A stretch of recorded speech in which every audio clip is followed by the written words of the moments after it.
Absolutely. Let's see what the map says about Lincoln. Just to give a bit of context, Lincoln was at the top end of the Fosse Way, and this was, as you can see up there, marked in red. This was a Roman road that was probably originally a frontier, because if you think about the way that Rome invaded, they arrived in the southeast of Britain and they moved northwest, so they would have gone that way. And of course, as they were doing that, they were constantly redefining what their frontier looked like. And that's something that I explore, or is discussed quite a lot actually, in the podcast on Rome and Scotland. But anyway, that aside, so it's important to note that Lincoln was therefore pretty important simply because it was on this route. But anyway, let's look at what the map shows us. Okay then, here's the map. And the first thing you'll probably notice is that red square with a white border.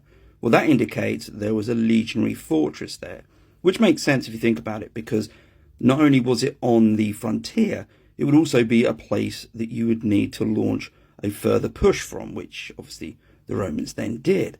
And you might see that blue line with the little blue lines coming off it. That's an artificial waterway, and it actually goes down as far as Peterborough. And at Peterborough, there seems to have been a fort, so it's possible that that waterway allowed resupply, movement of goods, people, that kind of thing going on between the two, which logistically would make perfect sense. The letters A, V and I are actually Corieltavi, and that was the name of the tribe for that region. The red lines indicate Roman roads, and the dashed lines indicate a possible Roman road, though it's not being confirmed. You can also see a couple of red squares, and these are to the west and northwest of Lindum.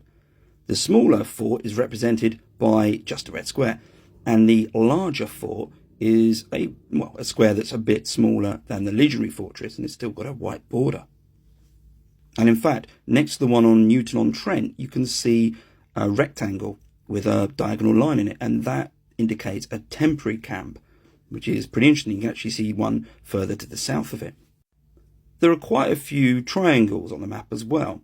The ones that are not filled in, well, they indicate a substantial building, presumably not being defined as yet. But the ones that have been filled in and are black, those indicate a villa. And just above Lindum is a black dome, and that is a barrow or mound, so presumably there's something there of interest. Finally, there's a few circles with shields in them. The black shields indicate a defended settlement, and the clear shields indicate an undefended settlement. I hope that helped and you found it interesting, and I will do more of these, so if you've requested any, don't worry, I'm on it.